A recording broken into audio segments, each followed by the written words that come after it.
ప్రభునందు నాకు అత్యంత ప్రియమైనటువంటి వారులారా, మన ప్రభువును రక్షకుడునైనటువంటి యేసుక్రీస్తు వారి యొక్క శుభనామములో మీ అందరికీ నా హృదయపూర్వకమైన శుభములు వందనములు తెలియజేస్తున్నాను. ఉదయకాల సమయంలో దేవుని వాక్యాన్ని ధ్యానం చేసుకుందాము. ఈరోజు వాక్య ధ్యానము కొరకు మనం తీసుకున్నటువంటి లేఖన భాగము హెబ్రీలకు రాసిన పత్రిక 10వ అధ్యాయము 23వ వచనం చదువుకుందాం. వాగ్దానము చేసిన వాడు నమ్మదగిన వాడు గనుక మన నిరీక్షణ విషయమై మనం ఒప్పుకొన్నది నిశ్చలముగా పట్టుకొందము. ఆమేన్. దేవుని నామమునకు మహిమ కలుగును గాక. ఇక్కడ ఈ వాక్య భాగాన్ని మనం గమనించినట్లయితే, మరి ఎవరైతే మనకు వాగ్దానం చేశాడో ఆ వాగ్దానం చేసిన దేవుడు నమ్మదగిన వాడు. ప్రభు పిలిచిన పిలుపుని బట్టి, ఆయన ఇచ్చిన వాగ్దానాన్ని బట్టి మనం ఒక తీర్మానం చేసుకొని, ఒక నిరీక్షణ విషయం మనం ఏదైతే ప్రభు దగ్గర ఒప్పుకున్నామో, ఏ తీర్మానం అయితే మనం ప్రభు దగ్గర చేసుకున్నామో దాని విషయంలో మీరు ఏమాత్రం కూడా సందేహపడుకోకుండా నిరీక్షణ కలిగిన వారిగా ఆ ఒప్పుకున్న దాన్ని గట్టిగా నిశ్చలంగా పట్టుకుందామని చెప్పి దేవుని వాక్యం సెలవిస్తూ ఉంది. ఎందుకు అలాగ పట్టుకోవాలంటే ఏమాత్రం కూడా సందేహించడానికి అవసరం లేదు. ఎందుకంటే మనల్ని పిలిచిన వాడు నమ్మదగిన వాడు, మనకు వాగ్దానం చేసిన వాడు నమ్మదగిన వాడు. మనం ఎవరితో అయితే ఒప్పుకున్నామో ఆ ఒప్పుదల చేసినటువంటి వ్యక్తి ఎంతో నమ్మదగిన వాడు. ఆయన భూత వర్తమాన భవిష్యత్ కాలంలో ఉన్నది మన దేవుడు. నిన్న నిరంతరము ఏకరీతిగా ఉన్న దేవుడు, మారని దేవుడు, మార్పిడిన దేవుడు, ఆది సంభూతుడు ఆయన.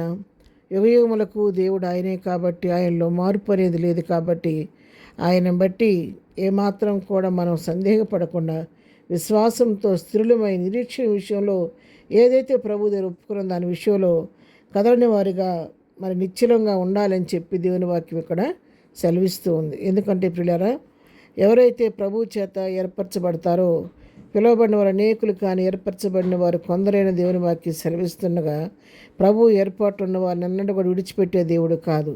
ఆ ఏర్పాట్లు ఉన్న వారి విషయాన్ని ప్రత్యేకమైన శ్రద్ధ వహిస్తూ ఉంటాడు. అయితే ఏర్పాటుపరచబడిన వారు ఎప్పటి వరకు ప్రభుని హత్తుకొని ఉండాలంటే అంతం వరకు కూడా నమ్మకంగా ఉండాలి. ప్రతి విషయంలో కూడా శ్రమ కలిగిన, శోధన వచ్చినా, ఏది కలిగినప్పుడు కూడా అంతవరకు నమ్మకంగా ఉన్న వారికి దేవుడు జీవకిరీటం ఇస్తారని చెప్పని వాగ్దానం చేశాడు. కాబట్టి ఇక్కడ ప్రకటన గ్రంథం 2వ అధ్యాయం మరి 10వ వచనం చివరి భాగం మనం చూసినట్లయితే, మరణం వరకు నమ్మకంగా ఉండము, నేను నీకు జీవకిరీటం ఇచ్చేదని అంటున్నాడు. మరణం వరకు మనం ప్రభు దగ్గర ఏదైతే ఒప్పుదల విషయంలో నమ్మకంగా ఉంటే ప్రభు మనకు జీవకిరీటం ఇస్తానని వాగ్దానం చేస్తున్నాడు. మరగా ఏమి హెచ్చరిస్తున్నాడంటే, ప్రకటన గ్రంథం 2వ అధ్యాయంలో 25వ వచనం మనం చదువుకుంటే, నేను వచ్చే వరకు మీకు కలిగి ఉన్న దానిని గట్టిగా పట్టుకోండి, మీ మరణం వరకు నమ్మకంగా ఉండండి. నేను ఒకవేళ ఈ లోపు నేను వస్తే, నేను వచ్చే వరకు మీకు కలిగి ఉన్న దాన్ని మీరు గట్టిగా పట్టుకోండి. ఏదైతే మీరు కలిగి ఉన్నారో ఇప్పటికీ ఆ కలిగి ఉన్నటువంటి విశ్వాసాన్ని మీరు గట్టిగా పట్టుకోండి అని దేవుని వాక్యం సెలవిస్తుంది.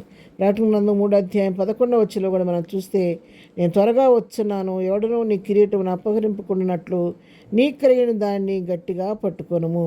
ఇక్కడ చూసారా, ఎవరునూ కూడా నీ కిరీటాన్ని అపహరింపకుండా ఉండాలంటే నీ కలిగిన దాన్ని నువ్వు గట్టిగా పట్టుకో. నేను త్వరగా రాబోతున్నాను కాబట్టి వాని క్రియలను బట్టి ప్రతి వానికి ఇచ్చుటకు నేను సిద్ధపరిచిన జీతం నా యొద్ద ఉన్నది. కాబట్టి వారి క్రియలను బట్టి, వారి యొక్క విశ్వాస పరిమాణాన్ని బట్టి, వారి యొక్క భక్తి శ్రద్ధలను బట్టి ప్రతి వారి కొరకు నేను సిద్ధపరిచిన జీతం తీసుకొని నేను రాబోతున్నాను. కాబట్టి నేను వచ్చే వరకు దాన్ని గట్టిగా మీరు పట్టుకోండి, జార విడుచుకోవద్దు. ఎందుకంటే అపవాది మనల్ని కొన్నిసార్లు గలిబిలి చేసి మనకున్న విశ్వాసంలో నుంచి పడద్రోయడానికి ప్రయత్నిస్తూ ఉంటాడు. అయితే వాడికి చిక్కకుండా నీ కలిగిన దాన్ని, నీ కిరీటాన్ని ఎవరు అపహరింపకుండా గట్టిగా పట్టుకోమని దేవుని వాక్యం సెలవిస్తుంది. హెబ్రీ పత్రిక చూస్తే, వాగ్దానం చేస్తాడు నమ్మదగిన వాడు కాబట్టి మనం ఒప్పుకున్న దాని విషయం నిశ్చలముగా ఉండమని చెప్పి వాక్యం సెలవిస్తుంది. కాబట్టి స్త్రీలను కదలని వారిగా, ప్రభుతో చేసే తీర్మానం విషయంలో నిశ్చలత కలిగిన వారిగా ఉండి ప్రభు వచ్చే వరకు మన కలిగిన విశ్వాసాన్ని, భక్తిని కాపాడుకొని దాని ప్రతిఫలంగా ప్రభుత్వ బహుమానం కొరకు ఆశతో ఎదురు చూద్దాము, ఓపికతో కనిపెట్టుకుందాము. ప్రార్థన. ప్రేమగల తండ్రి, పరిశుద్ధుడా, నీ పాదములకు కొందనాలు. ఈ ఉదయకాల సమయంలో మాకు ఇచ్చిన శ్రేష్టమైనటువంటి వాక్య భాగాన్ని బట్టి నీ కొందనాలు ప్రభా. మేము కూడా తండ్రి, మేము విశ్వాసం స్థిరులను కదలని వారిగా ఉండి నువ్వు మాకు వాగ్దానం చేసిన వాడు నమ్మదగిన వాడు కాబట్టి నీ యందు విశ్వాసంతో మాకు కలిగిన దాన్ని మేము గట్టిగా పట్టుకొని మేము ఒప్పుకొని ఒప్పుదల విషయం నిశ్చలంగా ఉండటానికి సహాయం చేయండి. కడవరకు నమ్మకం ఉండే కృప మాకు అందరికీ దయచేయమని, ఈ దినం మేము చేయి పనిపాటో రాకపోకలో క్షమం దయచేయండి. దినం బర్త్డే మ్యారేజ్ చేసుకున్న దీవించి ఆశీర్దించండి. బలహీనలు ముట్టండి, స్వస్థపరచండి, దుఃఖులను ఓదార్చండి, సమస్యలను వారు విడిపించమని, ప్రతి వారి పట్టును కృప విస్తరింపచేయమని యేసు నామములో ప్రార్థించడి పొందుకొని ఉన్నాము తండ్రి. ఆమెన్.